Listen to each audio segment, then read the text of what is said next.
ஓம் ஸ்ரீ வராகிதாயே போற்றி. என் அன்பு குழந்தையே, உன்னை சுற்றி இருக்கக்கூடிய ஒரு நபரால் தான் இப்போது உன் வாழ்க்கை ஆபத்து நிலைக்கு போய்கொண்டிருக்கிறது. மனிதர்கள் என்றாலே நல்லதும் கெட்டதும் நினைப்பவர்கள் தானே. இதையும் தாண்டி ஒரு சிலர் எப்போதுமே தனக்கு மட்டும் நல்லதை நினைத்து கொண்டு மற்றவர்களுக்கு எப்போதும் கெட்டதை யோசிக்க கூடியவர்களாக இருக்கிறார்கள்.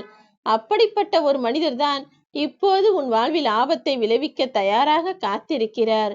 ஆனால் என் அன்பு பிள்ளையான நீ என்னை வணங்குகிறாய், உனக்கு பின்னால் நான் இருக்கிறேன் என்பதை அவர் பாவம் அறிய மாட்டார்.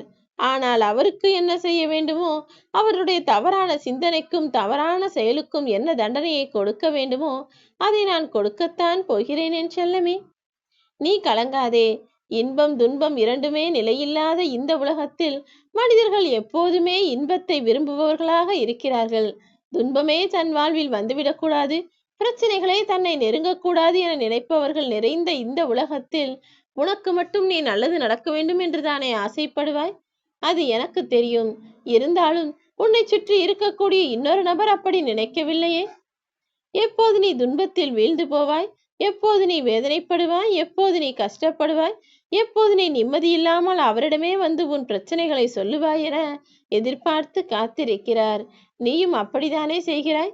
எப்போது பார்த்தாலும் யார் உனக்கு கஷ்டத்தையும் பிரச்சனைகளையும் கொடுக்கிறார்களோ அவர்களிடமே நம்பி போய் அவர்களையே நம்பி ஏமாறுகிறாய்.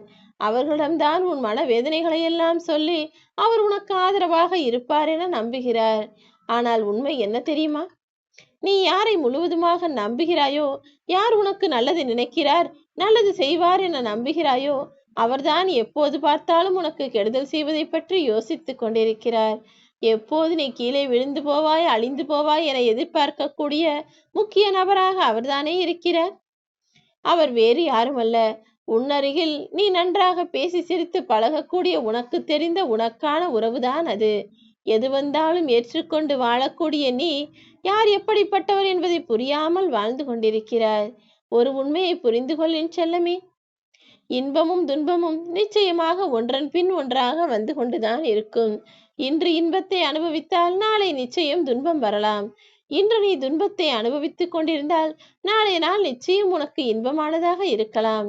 இதை புரிந்து கொண்டுதான் வாழ வேண்டுமே தவிர, ஐயோ துன்பம் வந்து விட்டதே என வருந்தி வாழவும் கூடாது. இன்பமான ஏதாவது சந்தோஷத்தை கொடுக்கக்கூடிய நல்ல விஷயம் நடந்தால் அதற்காக அதிகமாக ஆடவும் கூடாது. முழுவதுமாக உன்னை என்னிடம் சரணடையும்படி செய்துவிடு. நான் நிச்சயமாய் உனக்கு உடம்பிற்கு உடம்பாய், துணைக்கு துணையாய் தோளோடு தோள் கொடுத்து காப்பாற்றுவேன். முழுவதுமாக என்னை சரணடைந்த பிள்ளைகள் யாராக இருந்தாலும் அவர்கள் என் சக்தியுடன் இரண்டர கலந்து விடுவார்கள். நான் எப்போதும் உனக்கு துணையாய் நல்லதுதானே செய்கிறேன். பிறகு ஏன் கவலை கொள்கிறாய்? யாராலும் எந்த ஆபத்தையும் உனக்கு அவ்வளவு சுலபமாக வரவழைத்து விட முடியாது. ஏனெனில் உனக்கு பின்னால் நான் இருக்கிறேன் அல்லவா. நீ ஆனாலும் கொஞ்சம் உன்னை சுற்றி இருக்கக்கூடிய மனித உறவுகளிடம் கொஞ்சம் கவனமாய் நடந்து கொள். உன்னை பற்றிய முக்கியமான எல்லா விஷயங்களையும் எல்லோரிடமும் பகிர்ந்து கொள்ள வேண்டாம் என் செல்லமே. ஒரு விஷயத்தை உனக்குள் வைத்துக் கொள்ள முடியாமல் நீ அவர்களிடம் சொல்கிறாய். ஆனால் அவர்கள் எப்போது நேரம் பார்த்து அதன் மூலமாகவே உன்னை காலை வாரிவிடலாம் என காத்திருக்கிறார்கள்.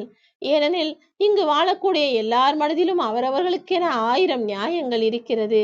நீ ஏன் தேவையில்லாமல் மற்றவர்களை நம்பி உன் ரகசியத்தை சொல்கிறாய்?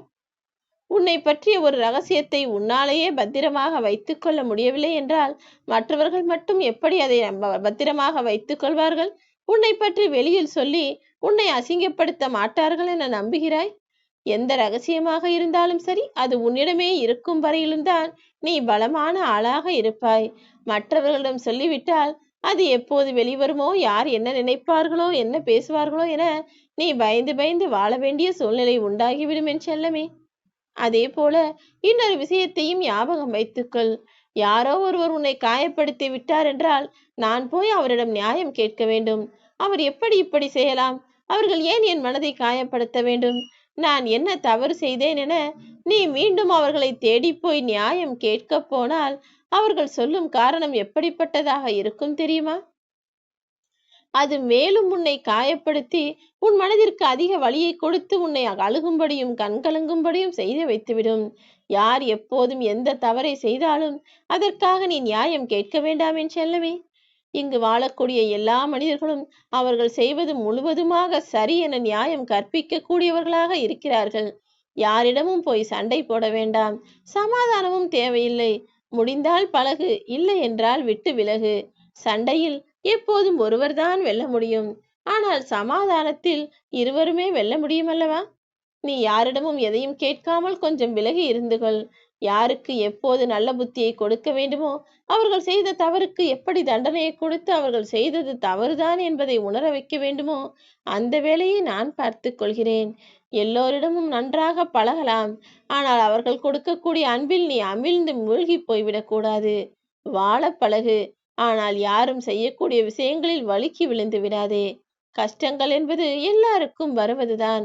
ஆனால் மனிதர்களை நம்பும் போது கொஞ்சம் கவனமாக இருந்தால் கஷ்டங்கள் வருவது குறைவாக இருக்கும் என் செல்லமே. ஆனால் இன்னொரு உண்மையையும் புரிந்து கொள். கஷ்டம் கஷ்டம் என்று நீ புலம்புகிறாய் அல்லவா? எப்போதுமே உன் வாழ்வில் வரக்கூடிய கஷ்டங்கள் தான் உனக்கு அடுத்தடுத்து யோசனைகளை கொடுக்கும். கஷ்டங்களே இல்லை என்றால் நீயும் உன் வாழ்க்கையை கடமைக்கு சாப்பிட்டு வேலை செய்து வாழ்ந்து கொண்டே இருப்பாய்.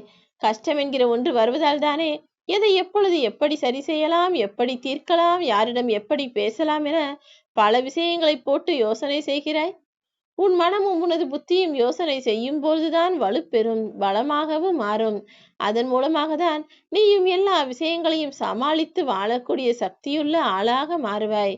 தேவையில்லாமல் எந்த பொழுதையும் வீணாக்காதே. விரல் மீட்டினால்தானே வீணையிலிருந்து சுகமான ராகங்கள் வரும்.